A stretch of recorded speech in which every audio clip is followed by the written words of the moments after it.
Alhamdulillahi Rabbil Alamin Alladhi arsala rasulahu bilhuda wa dinil haq liyudhhirahu ala dini kullih walau karihal musyrikun. Asyhadu an la ilaha illallah wahdahu la syarikalah wa asyhadu anna Muhammadan abduhu wa rasuluh.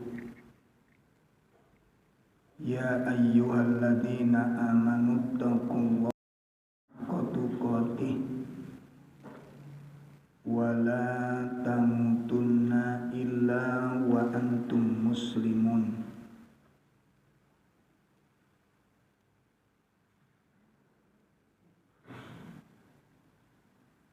Allahumma sholli wa sallim wa barik ala nabiyyina Muhammadin wa ala alihi wa ashabihi wa man tabi'ahum bi ihsanin ila yaumiddin.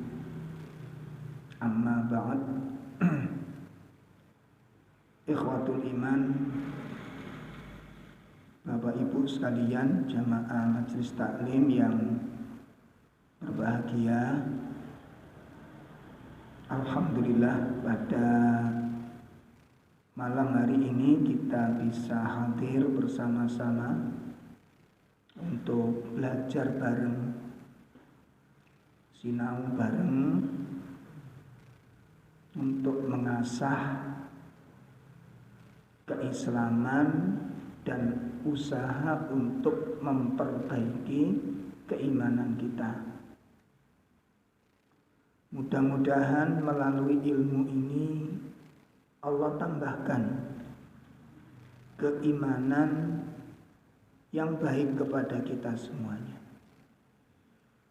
Mudah-mudahan melalui majelis ilmu ini kita bertambah ketakwaan kita kepada Allah Ta'ala. Dan harus ada ikhtiar, harus ada usaha supaya nilai ketaatan kita itu bertambah. Itu dengan sikap mujahadah, sikap bersungguh-sungguh di dalam berislam, bersungguh-sungguh di dalam keimanan. Tanpa ada azam, tekad yang kuat dari diri kita, ya tentu Allah gak akan nambah tanpa sebab. Sebagaimana telah dijelaskan, innallaha la yughayyiru ma biqaumin hatta yughayyiru ma bi anfusihim. Sesungguhnya Allah tidak akan merubah nasib suatu kaum, ya, apabila kaum itu tidak berusaha untuk merubahnya. Seperti tingkat iman, Allah gak akan nambahi tingkat iman kalau kita gak ada usaha untuk menambah ketaatan. Makanya kan disuguhi oleh Allah. Disuguhi apa? Disuguhi peluang-peluang, disuguhi kesempatan-kesempatan. Jadi kalau di depan kita itu ada pintu kebaikan, itu ujian dari Allah. Kita mau nggak memasuki pintu ini? Ya, ada kesempatan, ada peluang, itu ujian dari Allah. Nah, kita mau nggak masuk mengambil kesempatan itu dengan amal soleh tadi itu? Ya, ya seperti contoh orang tua kita minta dibantu biaya, satu misal dia hutang sama orang, janjian untuk hari ini diberi, kita dihubungi, itu kan peluang yang dibuka oleh Allah. Ya, itu kan kesempatan yang diberikan Allah pada kita. Mau nggak kita masuk itu? Jadi seseorang itu banyak kehilangan amal-amal soleh itu bukan karena nggak mampu. Bisa jadi karena nggak mau melakukannya. Ya, bukan nggak mampu, bisa jadi karena bukan kemampuan tapi nggak mau. Seperti ada orang kehilangan baca Quran sampai berhari-hari nggak baca Quran. Bukan karena nggak mampu, dong, peluang itu ada kok. Cuma dia nggak mau untuk baca Quran. Infak itu tiap hari kan kita ada kesempatan. Ya, apa kita setiap hari sudah infak? Pasti setiap hari, pastikan setiap hari itu infak. Apa kadang kolo? Apa kadang kolo ini? Hah? Ya kolo-kolo. Ya kalau atine bolong gelem infakne ora-ora. Nah, kotak kemelarat teng budi pundi kok. Dan peluang-peluang orang duafa di sekitar kita tuh banyak sekali. Bukan nggak mau, bukan nggak mampu, nggak mau gitu. Ya, nah jadi ini harus ada ikhtiar, harus ada usaha dari kita untuk menambah ketaatan-ketaatan itu. Nanti Allah akan tambah itu. Jadi penambahan takwa itu, penambahan ketaatan, penambahan iman itu bagian dari ujian dari Allah Subhanahu wa taala. Kita diuji dengan adanya perintah-perintah yang dihadapkan Allah kepada kita. Itu diuji oleh Allah. Nah, seperti kita dipertemukan dengan mungkin seorang duafa, kok ketemu dengan kita, itu diuji oleh Allah. Itu kan peluang.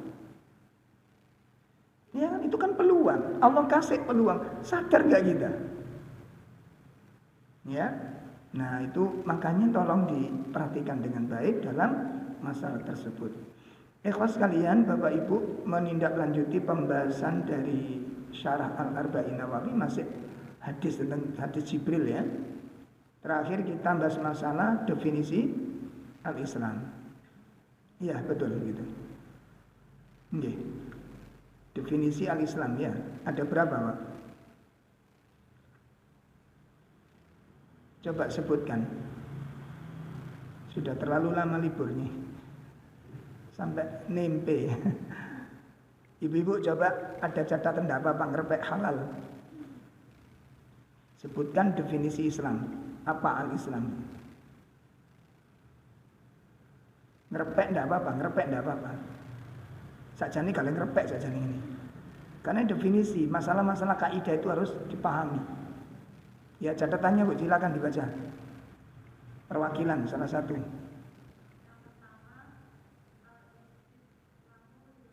Dari sisi lugha dulu, Islam menurut bahasa artinya apa?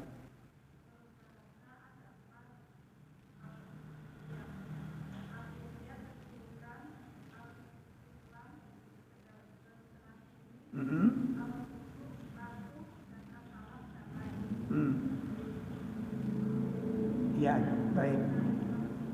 Menurut syariat, yeah.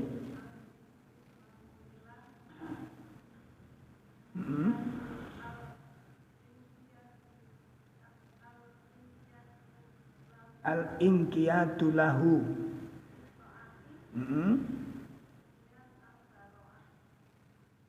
Minasyirki wa ahli. Itu definisi Islam menurut syariat. Ada 3. 1, al-istislamu lillahi bitauhid.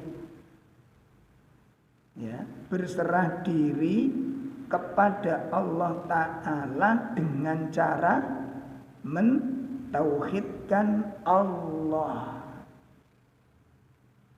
Ya, bukan cuma berserah diri, tapi berserah dirinya kepada Allah dengan cara gitu. Dengan cara mentauhidkan Allah. Itu yang pertama. Ya, kemudian yang kedua apa? Al-inqiyadu lahu bitta'ati. Tunduk kepada Allah dengan cara mentaatinya. Tunduk kepada Allah dengan cara apa? Mentaatinya. Taat kepada Allah konsekuensinya ada berapa? Halo? Taat kepada Allah konsekuensinya ada berapa? Ini turun ujian ya. Mari kita ujian mari. Ayo. Ada berapa, Bu? Ada dua. Jadi taat kepada Allah ini wonten pinten? Wonten kalih. Satu, menjalankan perintah.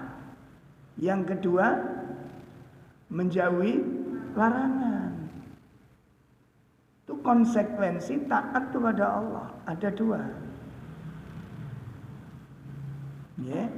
Jadi kita patuh tunduk dengan perintah-perintahnya. Jalankan perintah, dengar perintah jalan, dengar perintah laksanakan. Itu taat namanya. Yang kedua, konsekuensi taat itu apa? Menjauhi apa yang dilarang. Itu Pak, taat itu begitu. Jauhi apa yang dilarang oleh Allah dan Rasulnya, apa yang dilarang oleh syariat. Nah, itu konsekuensi taat kepada Allah. Ada dua. Pun yang ketiga apa? Al-bara'atu minasyirki wa ahli. Al-bara'ah berlepas diri. Ya. Al-bara'ah berlepas diri dari segala bentuk kesyirikan dan kepada para pelakunya.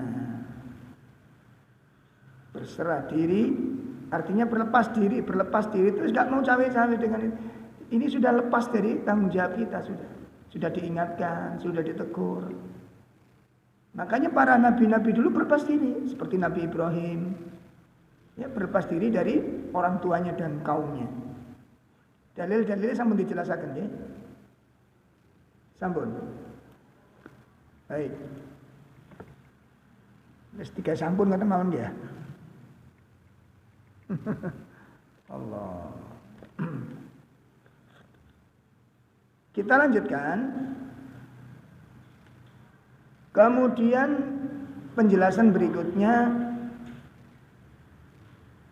al-Islam, pengertian kata al-Islam itu bisa dipahami dari dua sisi. Yang pertama bermakna al-am, umum. Yang kedua al-khas, khusus. Pengertian Islam bisa diambil dari dua makna. Yang pertama bermakna umum, yang kedua bermakna khusus. Yang bermakna umum apa? Yang bermakna umum adalah huwa ta'budu lillahi bima syara'a mundu anna arsalar rusul ila qiyamatis sa'ah. Ila qiyamis sa'ah. Jadi Islam menurut sifat umum, yang sifatnya umum itu adalah beribadah kepada Allah Subhanahu wa taala. Beribadah kepada Allah Subhanahu wa taala. Bima syara'a, sesuai dengan yang disyariatkan. Sesuai dengan apa? Yang disyariatkan. Mundu anna arsalar rusul, sejak diutusnya para rasul-rasul. Sejak diutusnya para rasul-rasul. Ila qiyamis sa'ah, sampai datangnya hari kiamat. Sehingga agama-agama para rasul itu dulu secara umum agamanya apa? Islam. Itu mana umum. Nabi Ibrahim agamanya apa? Islam. Ya, termasuk Nabi Musa, Nabi Isa. Adapun istilah Nasara dan ini istilah saja. Tapi makna dari agama yang dibawa adalah al-Islam. Makanya Nabi Allah Subhanahu wa taala berfirman kepada Nabi Ibrahim. Ya, sebagaimana disebutkan di surat apa itu? Al-Baqarah, wa wasainal Wa apa itu? Surat Al-Baqarah, coba dilihat.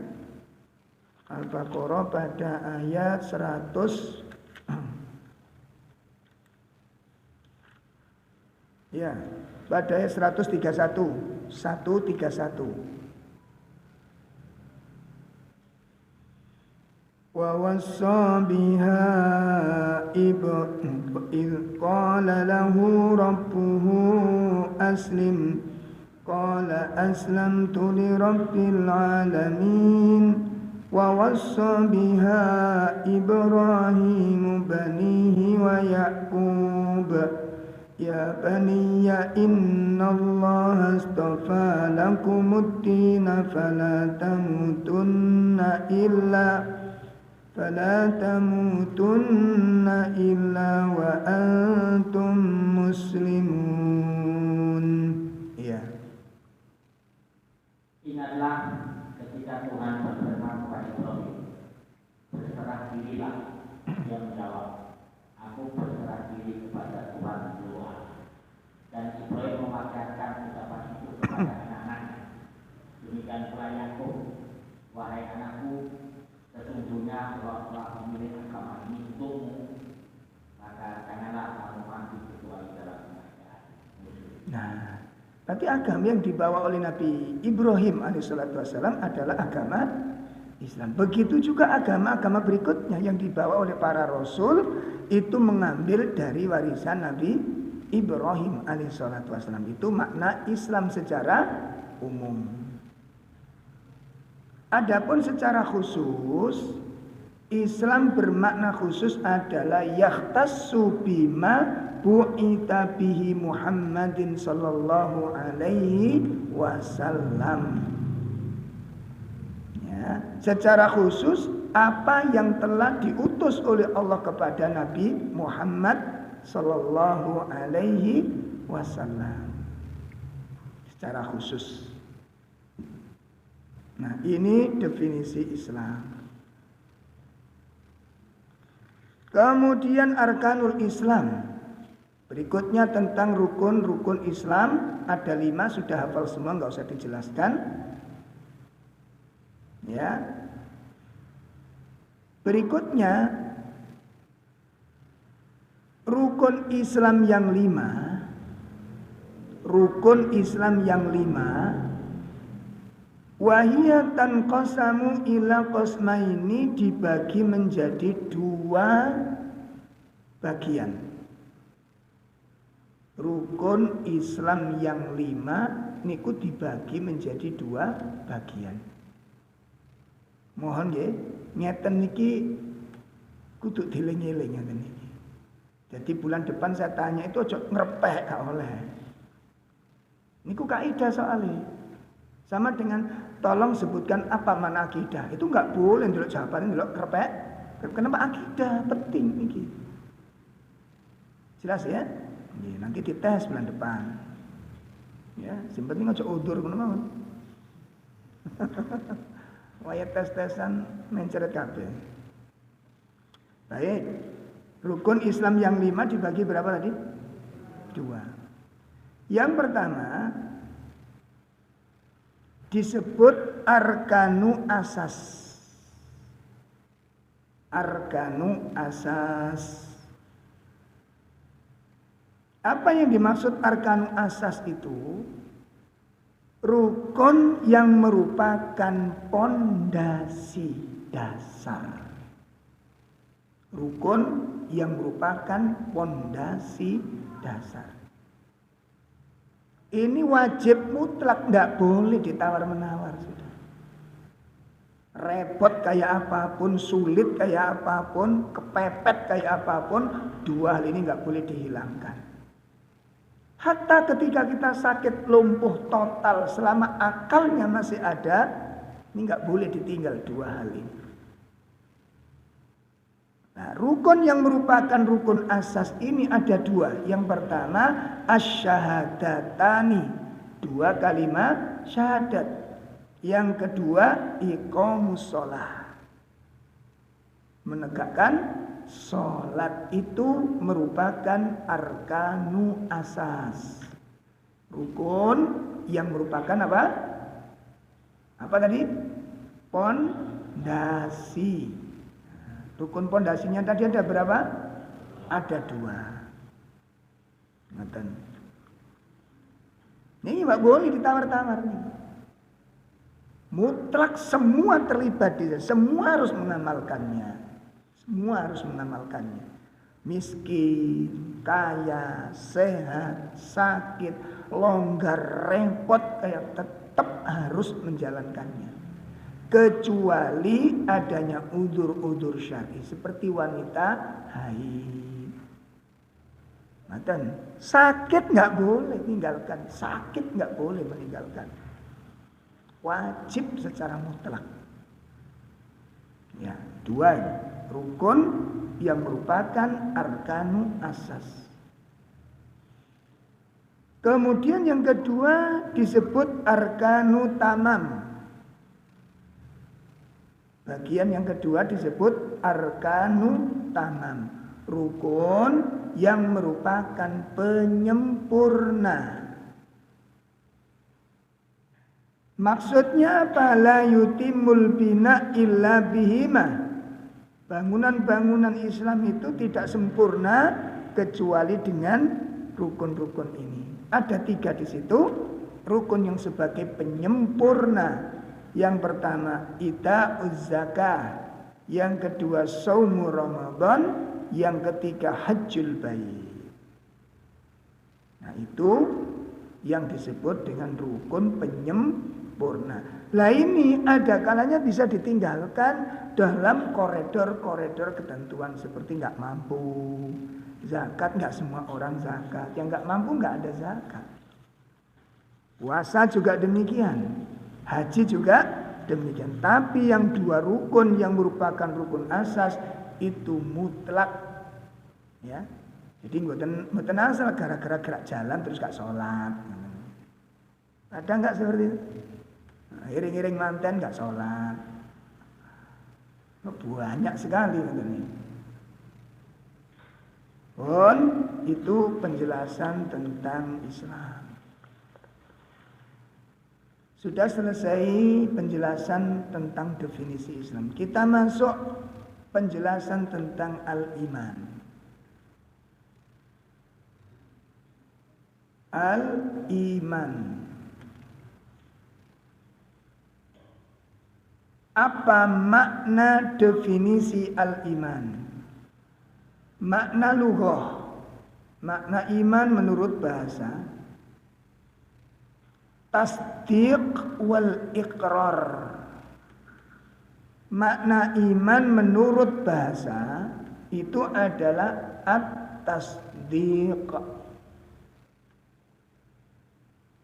Ya. Membenarkan.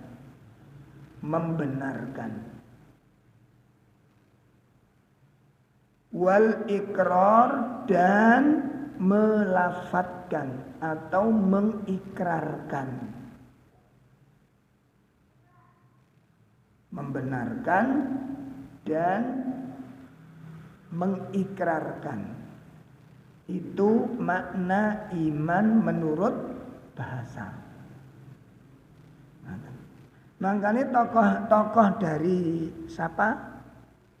Liberal yang sudah meninggal itu, dia mengatakan Fir'aun itu mukmin. Kenapa? Karena Fir'aun itu membenarkan adanya Allah. Fir'aun itu mengakui adanya Allah, betul? Mengakui. Iblis itu ya mukmin, Pak. Karena iblis itu apa? Mengakui apa enggak adanya Allah itu? Iblis mengakui apa enggak? Mengakui. Terbukti dalam doanya iblis itu. Rabbi fa'anzirni, kata iblis, wahai Tuhanku. Nah, berarti iblis itu mukmin. Makanya dia nulis buku, makhluk yang paling murni tauhidnya adalah iblis. Itu tahun 80-an geger. Begitu buku beredar, gumik. Ya. Kenapa dia nggak mau sujud pada yang lain kecuali kepada Allah? Padahal ayat berikutnya bermasalah. Termasuk Fir'aun itu. Ternyata Fir'aun itu mukmin. Tulisannya lah ya gumya. Ya. Dasarnya apa? Dasarnya waktu menjelang mati ini beriman Fir'aun itu. Beriman dia. Padahal ada ayat berikutnya. Dia ambil potongan ayat disampaikan, ayat berikutnya tidak disampaikan. Nah ini salah satu kebiasaan orang-orang liberal itu gitu. Jadi memutarbalikkan fakta. Dari sisi bahasa benar gitu loh. Makanya mereka mengatakan semua agama sama. Pakai apa? Dasar bahasa. Ngoten. Makanya orang buatan nanti ngaji, tengok-tengok beri ikut kajian. Oh, masya Allah itu luar biasa, luas gitu jadinya. Penjelasannya begitu.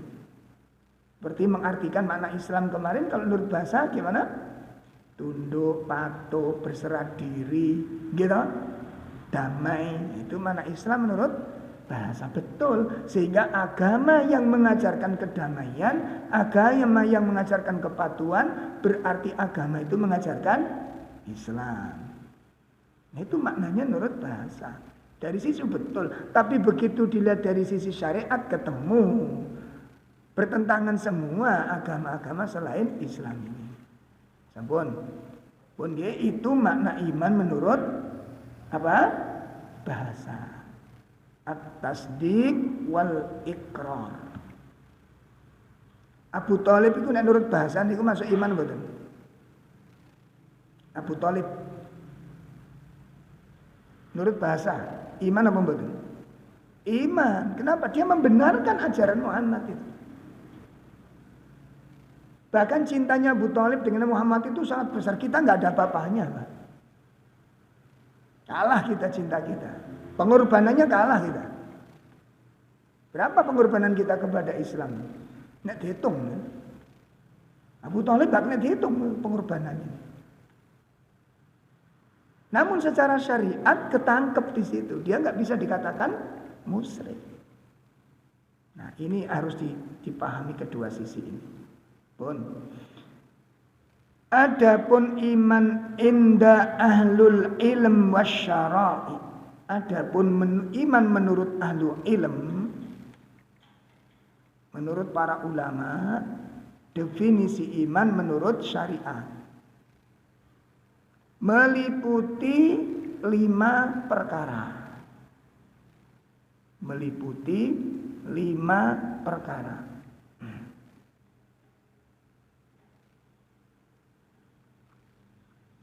Yang pertama adalah i'tiqad bil qalbi. I'tiqad bil qalbi. Keyakinan di dalam hati.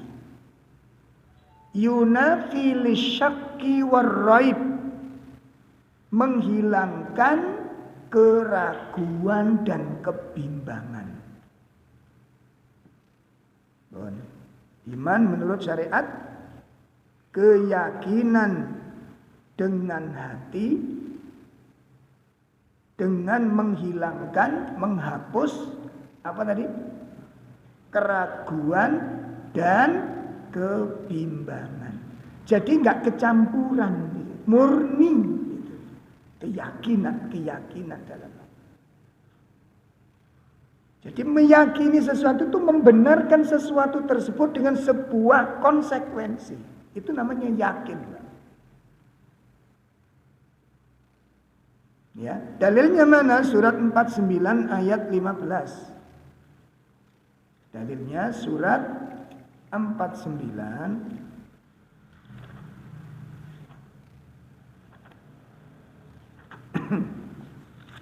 surat apa niku? Dalam Al-Hujurat ayat 15. Innamal mu'minuna alladzina amanu billahi wa rasulihi thumma lam lam yartabu wa jahadu bi amwalihim wa anfusihim fi sabilillah ulaika humus shadiqun. Sesungguhnya orang-orang mukmin yang sebenarnya adalah mereka yang beriman kepada Allah dan Rasul-Nya. Kemudian mereka tidak ragu-ragu dan mereka berjihad dengan harta dan jiwanya di jalan Allah. Mereka itulah orang-orang yang benar. Nah, kita simak ini. Innamal mu'minuna, orang-orang mukmin yang sebenar-benarnya iman itu adalah alladzina amanu billahi wa rasulihi. Orang mukmin yang sejati, orang mukmin yang sebenar-benarnya iman itu adalah orang-orang yang beriman kepada Allah dan Rasulnya, tsumma lam yartabu. Perhatikan kalimat berikutnya itu. Ya. Setelah mereka beriman, mereka tidak ragu-ragu dengan imannya itu. Perhatikan. Kemudian mereka tidak ragu-ragu dengan imannya itu. Itu yang dimaksud yunafilis syak. Menghilangkan keraguan, menghilangkan jadi yakin yang murni, yakin yang sebenarnya itu adalah kekuatan, meyakini dan membenarkan sesuatu itu dengan meyakini apa yang ada di dalamnya itu.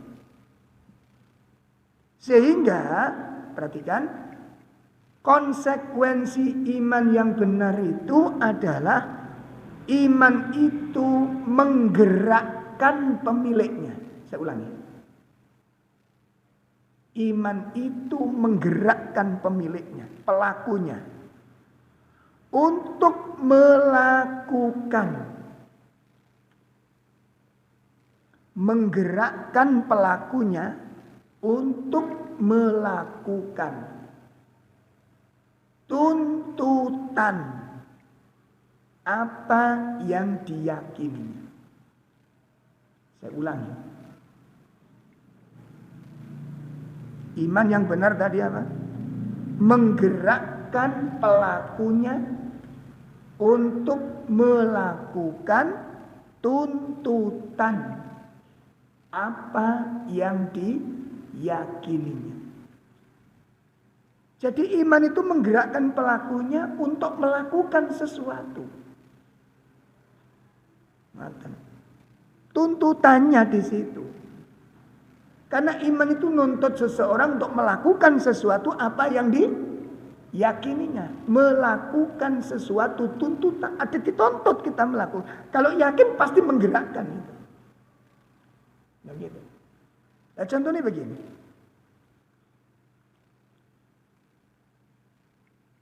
Ada seorang wanita hamil tua.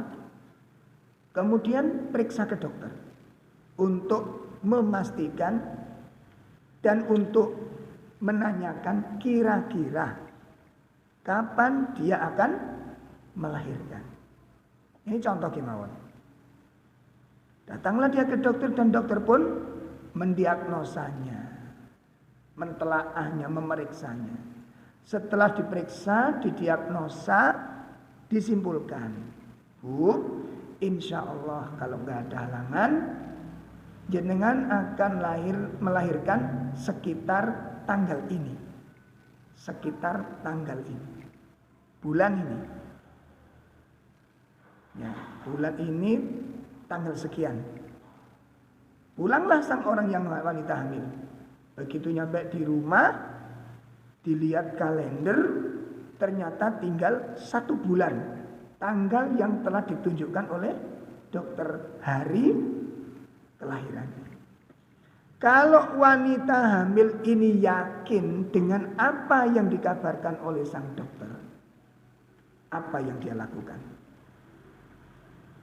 Diam atau melakukan sesuatu? Diam atau melakukan sesuatu? Melakukan sesuatu. Kenapa?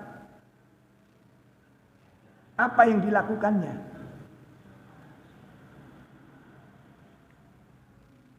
sudah terfikir oleh kita tanpa kita harus enaknya jawab apa ini. Sepakat kita akan mengatakan persiapan. Nah, gitu. Karena yakin. Jadi yang menggerakkan dia untuk menyiapkan ini, menyiapkan itu, ini harus ini, tanggal sekian sudah harus siap gitu. Kenapa? Karena keyakinan. Yakin itu yang nuntun itu tadi. Yakin yang menggerakkan Anda untuk beli ini, beli itu sebagai persiapan. Persiapan, lakukan persiapan itu sebagai konsekuensi dari suatu yakin. Kalau wanita ini nggak yakin, apa yang dilakukan? Hah? Santai dia. Itu keyakinan. Jelas nggih? Itu yang disebut dengan keyakinan. Jadi kalau ada seorang mengatakan yakin, kemudian dia tidak bergerak, keyakinannya mesti nggak benar itu. Itu dilihat dari situ, Pak. Makanya diuji oleh Allah dengan beberapa ujian. Tergerak nggak untuk itu? Imannya itu akan terpanggil. Imannya akan menggerakkan pelakunya untuk melakukan sesuatu.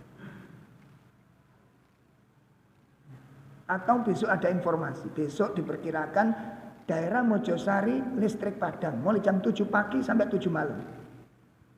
Berita resmi dari pemerintah daerah Mojosari, bukan berita hoax. Begitu Anda baca berita itu dan benar berita itu adanya, Anda yakin dengan berita itu, apa yang Anda lakukan? Diam atau bergerak? Kenapa? Bergerak dalam rangka apa? Apa yang belum disiapkan? Tuntutan apa yang dibutuhkan? Perhatikan, ini sangat erat Pak hubungannya dengan iman kita ini. Spontan Anda jawab, kan nggak bisa mikir jauh-jauh gitu kan. Ustaz, tak pikir enak ilapo ya. Kan nggak begitu jenengan. Spontan Anda mikir, spontan Anda tahu jawaban, spontan Anda gerakan. Kenapa? Itulah iman. Kita pastikan dulu kan berita ini. Oh iya Mas, itu berita. Kita punya channel-channel dari orang-orang pemerintahan. Pak, apa benar Pak D ini besok? Oh enggak, besok itu listrik mati padam. Besok jam 7 sampai kan sesuai gitu. Persiapan air, ini otomatis sekarang sudah siap-siap. Gerak kita. Yang menggerakkan itu apa? Yang menggerakkan Anda siapa? Apa yang menggerakkan kita apa? Keimanan itu yang menggerakkan. Sama jelas? Makanya kalau ada orang mengaku beriman kok nggak bergerak, itu masalah imannya. Pasti nggak benar. Pasti nggak benar. Seperti dulu ada berita apa namanya? Tanggal 12 bulan 12 tahun, masih ingat ya? Masih ingat? Ada peristiwa apa tuh? Beritanya kiamat. Itu manusia terbagi menjadi 3, dan memang manusia dalam hal ini terbagi menjadi 3 memang. Satu kelompok yakin mutlak dengan berita itu bahwa besok tanggal 12 bulan 12 jam 12 itu akan terjadi kiamat. Ada sekelompok manusia yang iman secara mutlak. Dengarkan. Yang kedua ada yang tidak iman secara mutlak. Enggak iman. Enggak yakin, enggak ngunu. Ilmu yang saya dapat tidak begitu. Yang ketiga antara percaya dengan tidak. Bingung, resah. Gak percaya iku kok cik ramene. Kate percaya iku apa ya iya kan ngono. Nggih mboten? Kalau orang yang percaya mutlak apa yang terjadi, Pak? Oh, Masya Allah. Itu di Tulungagung ada itu, satu pedukuhan itu. Di Tulungagung sempat berita sampai ke saya. Jadi pas malam tanggal 12 jam maghrib itu sudah boyongan semua ke gunung-gunung Pak mereka. Mereka lupa kiamat itu gunung dhisik sing digarap kuwi. Lah kok melayu nang gunung. Gunung dhisik sing digarap kuwi kiamat kuwi. Coba jenengan lakukan. Iso mangan penak waktu itu? Enak mangan? Enak turu, kenapa bayangin besok sudah hancur kita. Bayangin, besok mangan benak. Nggak bisa Pak. Resah tidur. Itu yang negara, itu kan muncul dari negara Cina bagian apa itu kan? Rame itu kan. Malam itu ritual ibadah semalam suntuk gitu. Itu yang percaya. Jenengan mangan soto telem. Ya, turu yang lengger sampai kayak geraji barang gitu. Kenapa Anda bisa tidur dengan lelap? Kenapa? Kenapa? Karena nggak percaya. Makanya konsekuensi orang yang punya iman dengan tidak itu beda. Sambung jelas nih. Nanti akan kita lanjutkan setelah adzan dikumandangkan. Insyaallah. Monggo. Sing nom-nom niku lho. Sing duwe adzan.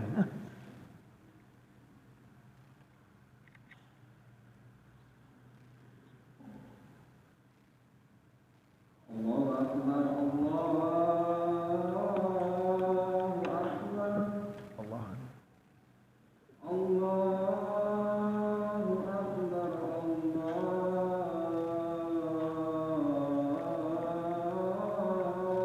Akbar. Asyhadu an la ilaha illallah.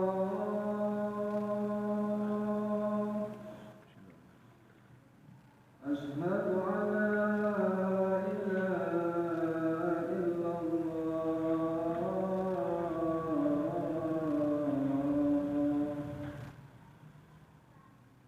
Asyhadu anna Muhammadar Rasulullah.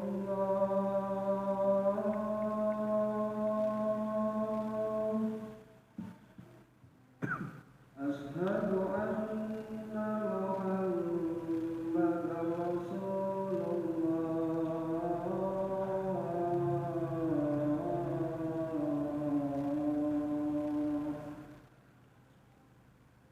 Hayya 'alas shalah.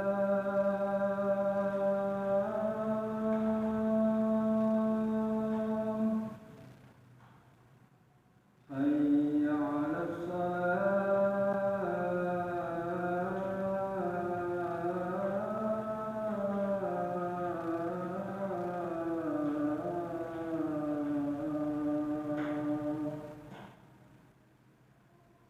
Hayya 'alal falah.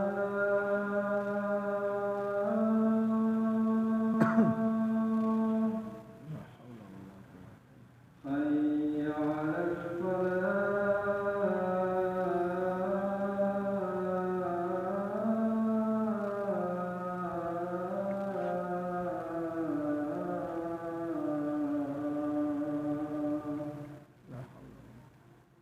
Allahu Akbar,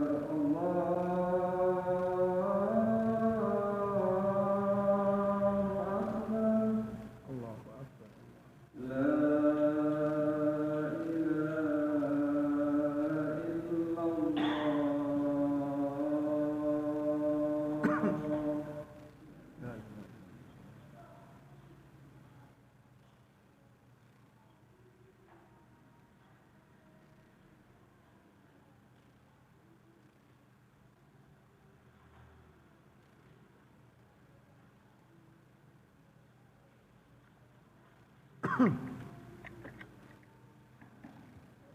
Alhamdulillah.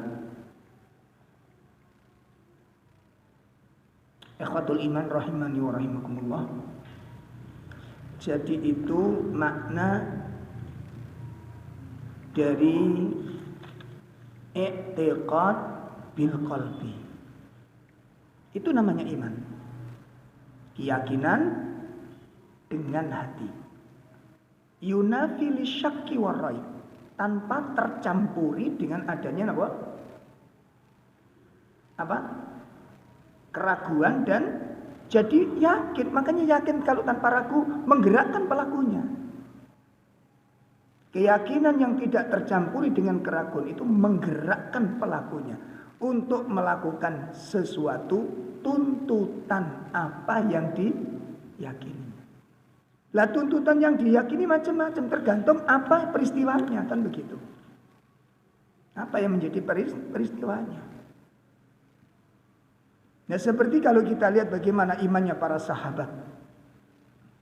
Bagaimana para sahabat itu bisa menghasilkan karya-karya yang menakjubkan. Kenapa? Karena imannya. Ya. Karena imannya seperti apa? Kalau kita baca, mengapa mereka dijamin surga? Contoh ketika Nabi mengatakan 10 sahabat, Abu Bakar fil jannah, Umar fil jannah, Utsman fil jannah, Ali fil jannah, Abdurrahman bin Auf, keliru. Amin, amin. Abdurrahman bin Auf fil jannah. Disebutkan 10 sahabat. Timbul pertanyaan, mengapa mereka dijamin surga? Mengapa mereka dijamin surga? Ternyata subhanallah, karena mereka itu perindu surga, pencari surga, betul-betul menginginkan, karena mereka yakin surga itu benar. Loh gitu loh. Karena mereka yakin tanpa ada keraguan. Maka mereka pertanyaannya kalau ketemu Nabi, jenengan lihat, jenengan baca hadis-hadis. Kalau sahabat yang bertanya, itu nggak ada yang neko-neko, Pak. Ya Rasulullah, akhbirni alal a'mal. Ya. Tunjukkan kepadaku suatu amal, idza amiltu, apabila aku amalkan,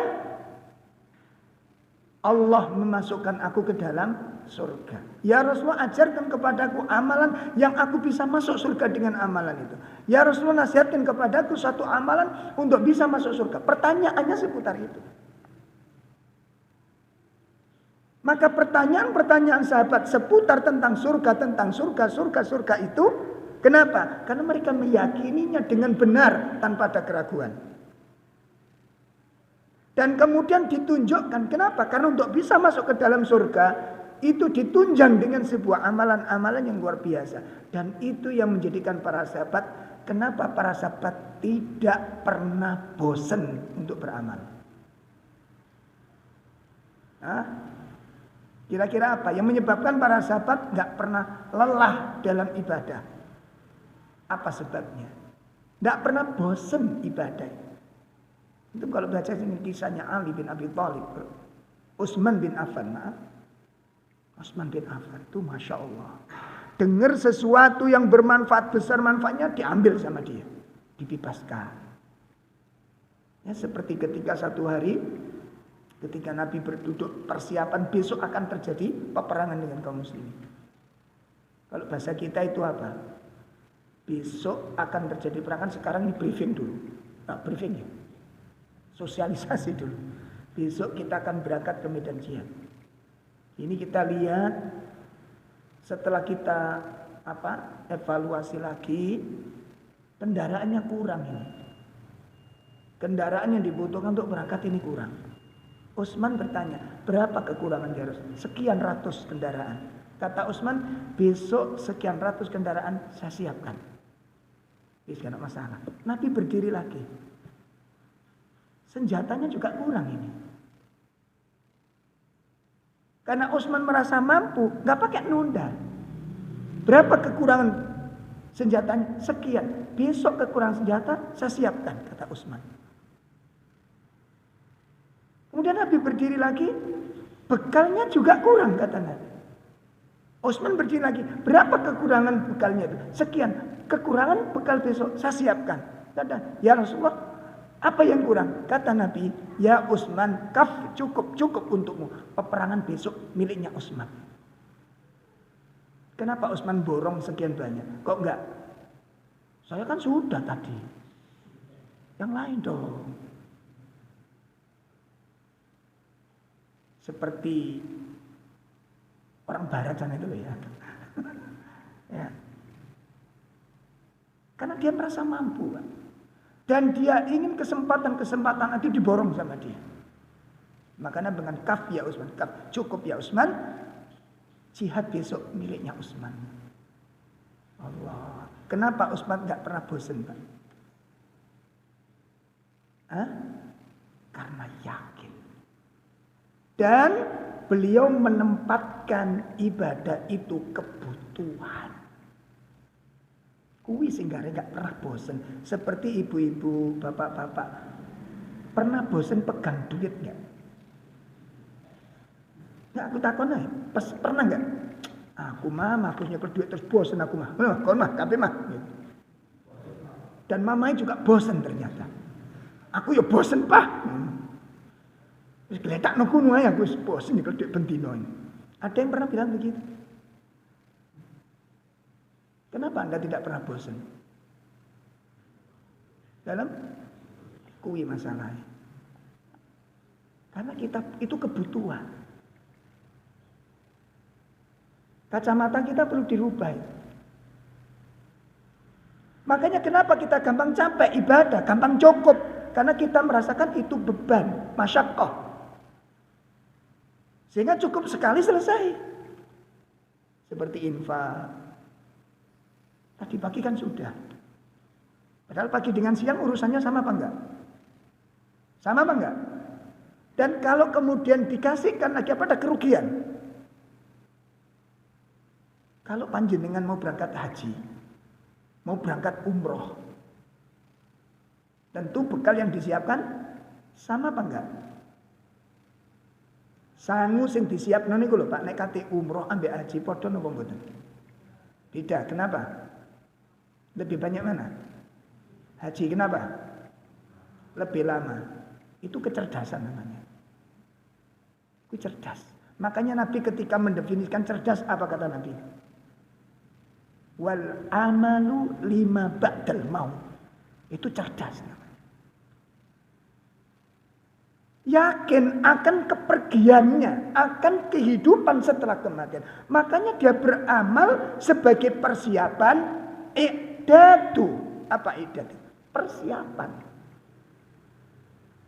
5 ba'dal maut, kehidupan setelah kematian. Setelah mati nanti ada kehidupan.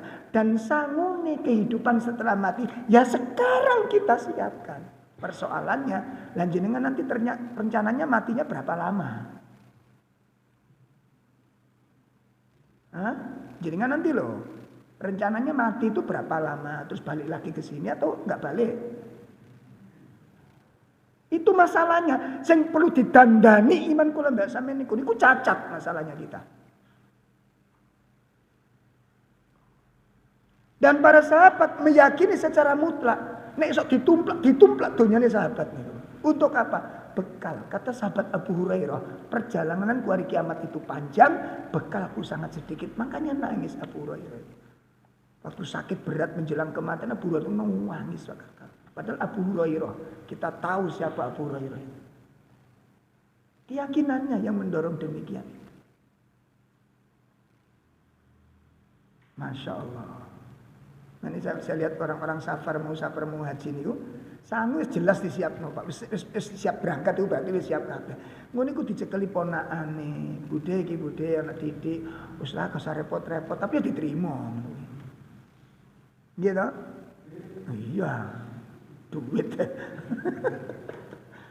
Ana ponakane teko nyangoni ngamplopi. Wis gak usah repot-repot, bahasa kita kan begitu. Saya repot-repot tapi ora dicul-cul nih Pak kuwi.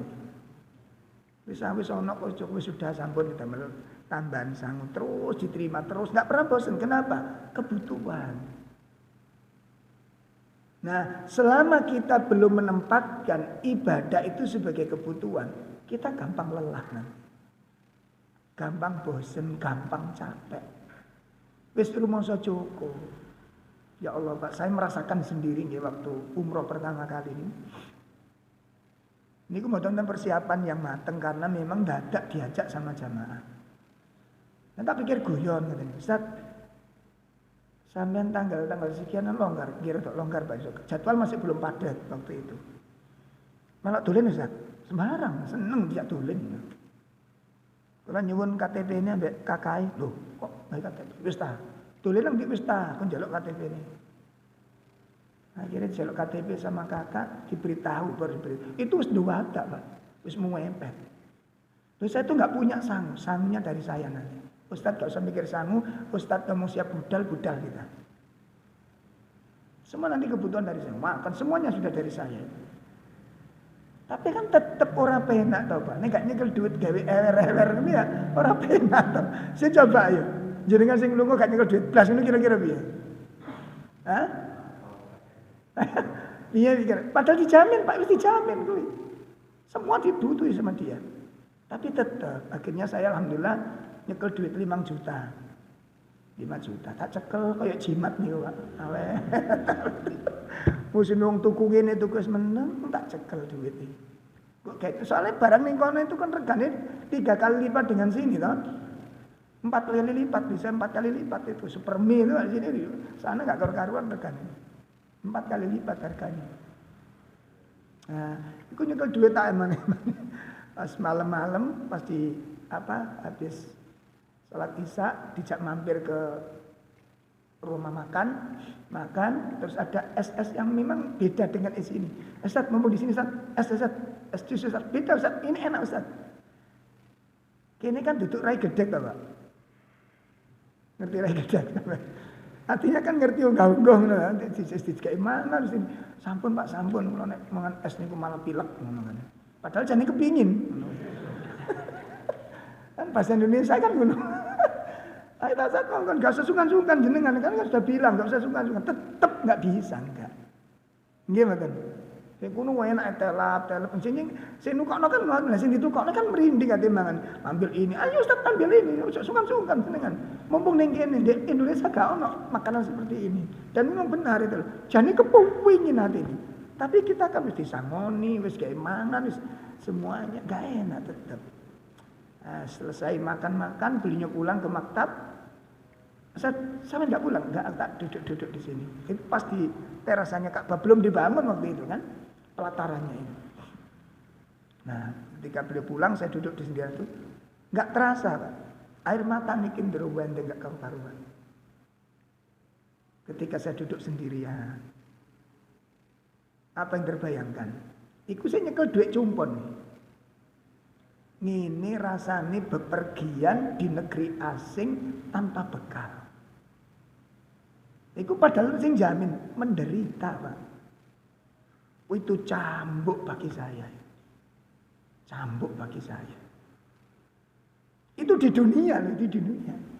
Bepergian di dunia dan akan kembali dan itu ada teman yang jamin, ada yang jamu, ada yang nawari.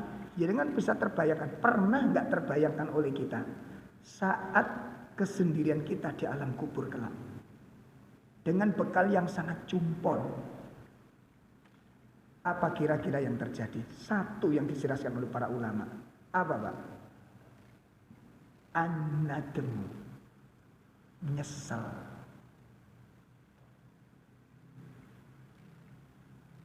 Itu yang membuat sekarang ini jutaan penghuni kubur menangis, merintih-rintih setiap saat kepada Allah. Karena satu kasus ini.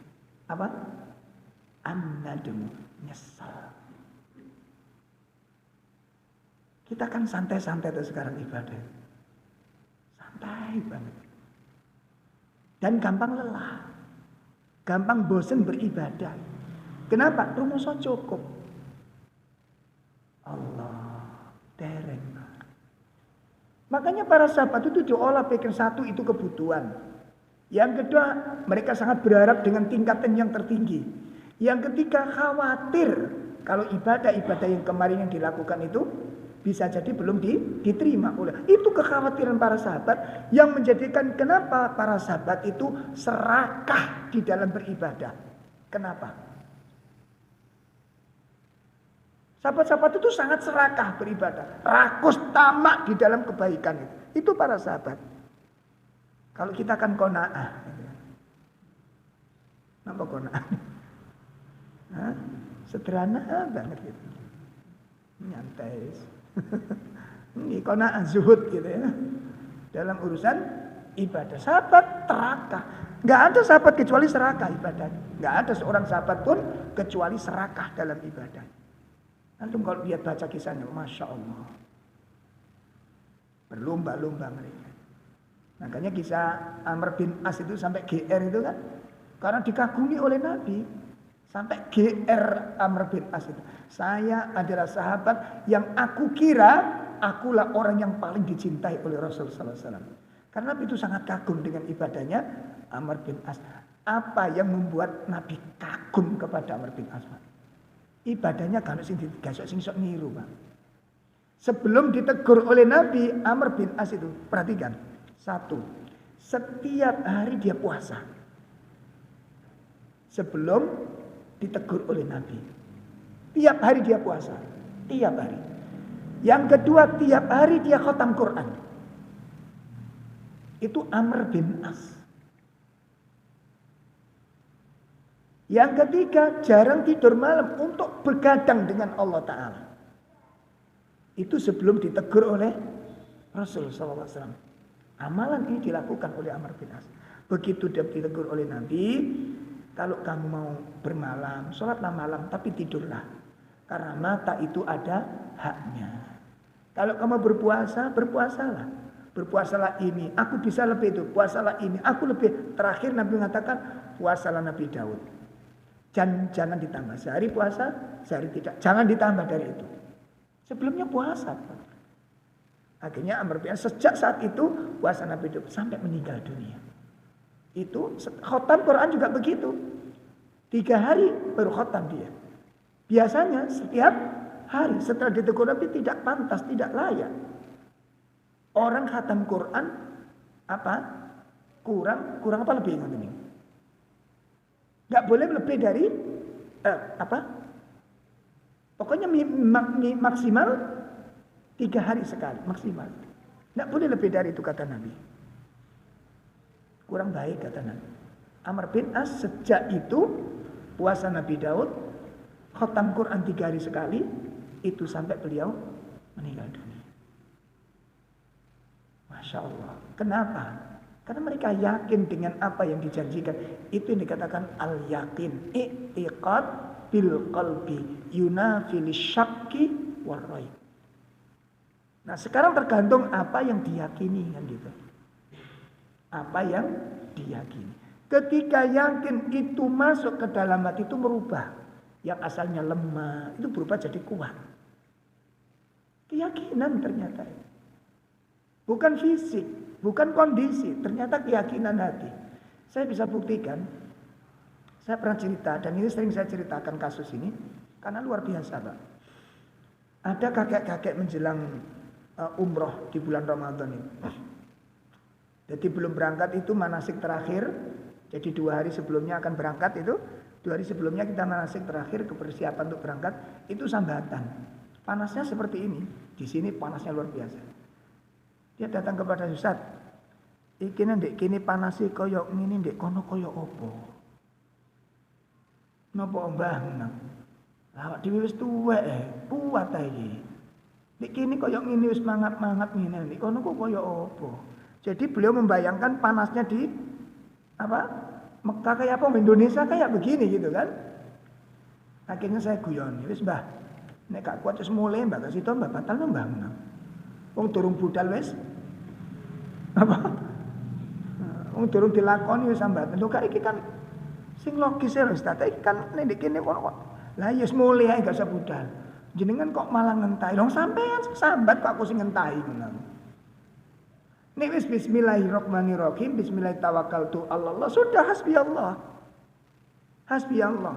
Tapi kan yo yakin ngene lho Mbah. Tak bacakan sebuah hadis. Ya, saya masih ingat betul waktu itu saya bacakan, saya ingatkan ada sebuah riwayat bahwa orang yang sakit panas, ditimpa panas pada tubuhnya. Ya, ketika dia ikhlas dengan panas yang menimpa itu, maka kelak di hari kiamat dia akan dijauhkan dari panasnya kiamat. Tubuh yang sakit, mungkin pedih, mungkin nyeri, sakit. Ketika dia ikhlas dengan sakit itu dan berharap kepada Allah agar sakit yang sekarang dialami itu menghilangkan siksaan-siksaan yang ada hari kiamat. Itu akan hilang siksaan. Lantas Mbak ini cerita, nanya gitu, loh ngoten niku sakit Ustaz? Lah Nabi yang ngomong kok. Kalau bukan Nabi yang ngomong saya nggak percaya. Ini Nabi yang ngomong. Berarti bisa.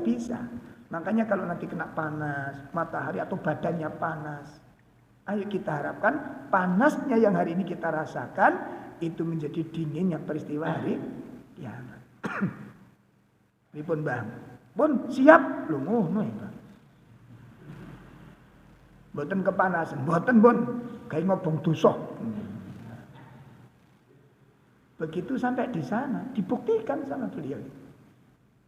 Jadi waktu menjelang zuhur itu saya keluar, ketemu sama beliau keluar dari ruang hotelnya, dari maktabnya.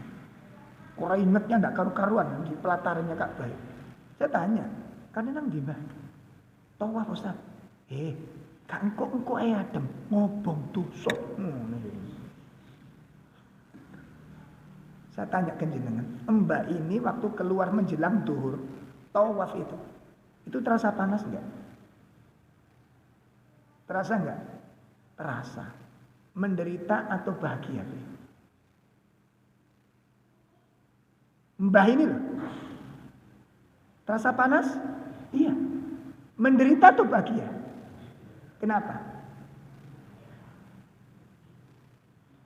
Hatinya.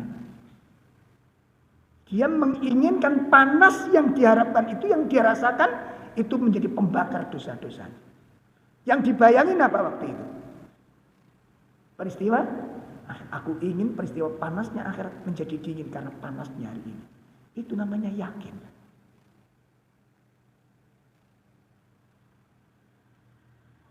Sampun jelas nih. Itu yang membuat kenapa para sahabat itu dahsyat ibadahnya. Karena ibadah yang dilakukan dengan dibangun di atas keyakinan. Capeknya hari ini kita, lelahnya ngurusi keluarga capek Pak. Tapi kalau kita ingat sakitnya badan, capeknya badan itu menjadi kafarah, maka kita saat kita capek-capek dimintai tolong keluarga, tetap nikmat yang dirasakan. Kenapa? Ini kok jadi dalil teman-teman yo. Kok bojone gawe teko saya aku ternaku ya, sik kesel mi. Sampeyan gak eling karo ngaji wingi Mas. Ojo tiga dalil. Tapi ini juga dijadikan pegangan. Tanpa dengan keyakinan semacam ini, tidak ada Pak. Kualitas ibadah kita nggak akan ada. Nggak akan ada peningkatan sama sekali. Saya mau jelas nih. Nah itu yang mendorong kenapa para sahabat itu nggak pernah capek ibadah, nggak pernah bosen ibadah. Kenapa? I'tiqad bil qalbi. Makanya di surat 49, ayat berapa tadi? 15. Sesungguhnya orang-orang yang mukmin yang sebenarnya adalah mereka yang beriman kepada Allah, beriman dengan Rasulnya, kemudian mereka tidak ragu-ragu. Nah ketidakraguan itu yang membuat mereka itu berjihad di jalan Allah dengan hartanya, dengan jiwanya. Nggak eman, kenapa? Gambarannya lain sudah. Sing dipikir niku beda Pak. Maten. Makanya bapak-bapak ketika kerja yakin infak yang kita berikan pada istri itu bukan hilang. Itu sodakon jenengan yang jenengan berikan. Dan itu tabungan akhirat kita. Jelas? Nah ini bisa dijadikan dalil para istri. Ya, gak nabung akhirat.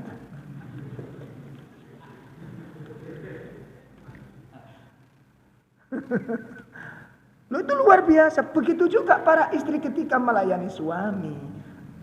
Apa itu nyuci bajunya, apa bikinkan wedang. Gak ada istilah gruneng walas. Menengai kayak seliut-seliut kayak seliutan. Oh, no sing ngomong kopi. Gak mang-mang. Itu kopi ini rasa peresan gitu, Mbak. Gak ada istilah nikmat gitu. Melayani anak-anak, merawat anak-anak, berbakti pada orang tua, disambati orang tua, diminta datang, nikmat. Ketika menjalankan itu didasari dengan sebuah keyakinan, adanya sebuah harapan yang besar akan merubah cara pandang Anda nanti. Jelas ini? Nah kalau kita melihat ketaatan itu beban, wah luar biasa. Urip niki gampang capek. Ayo dipikir, ngurusi keluarga niku lelah napa mboten? Dalam? Mboten. Lelah. Mati rasa. Beban itu berat, Pak. Ngurus keluarga itu capek. Tapi akan berubah menjadi kenikmatan ketika ada sebuah keyakinan, harapan. Aku ingin capekku ini menjadi pahala besar di sisi Allah Ta'ala. Menjadi kewajiban yang sangat menakjubkan di sisi Allah Ta'ala. Itu penjelasan tentang i'tiqad bil qalbi. Makanya nikmat nanti rumah tangga. Dengan beban yang ada, dengan tanggung jawab yang ada, dengan pekerjaan-pekerjaan yang bosen, Pak, gampang bosen di omah tunggal ibu-ibu. Ayo ya apa iki? Bendino ngene cekelane so. Kora-kora. Masak, ngepel, nyapu, umbah-umbah, nyetrika. Kora-kora, ngepel, nyapu-nyapu, nyetrika. Kora-kora tiap hari iku bosen. Bosan hidup ini. Kalau tidak ada i'tiqad, maka hidup ini sangat capek dan melelahkan. Akhirnya timbul keinginan-keinginan ngelutus. Nah, sekarang kan diganti healing. Iku bahasanya wong desa. Allah, apa yang membosankan Anda? Saya ngomong begini belajar, Pak. Belajar menikmati beban-beban hidup. Ternyata memang beda. Dan itu saya rasakan betul. Saya masih dalam tahap belajar. Belajar menata yakin, belajar menata punya harapan, belajar tidak bosan, belajar menikmati kesibukan-kesibukan ketika diakatkan ada harapan. Itu Masya Allah luar biasa pengaruhnya. Baik, ini yang bisa kita bahas. Masih penjelasan definisi iman yang pertama. Nanti kita lanjutkan pada pertemuan yang akan datang insyaallah. Wassallallahu ala nabiyina Muhammad. Subhanakallahumma wa bihamdika asyhadu an la ilaha illa anta astaghfiruka wa atubu ilaik. Assalamualaikum warahmatullahi wabarakatuh.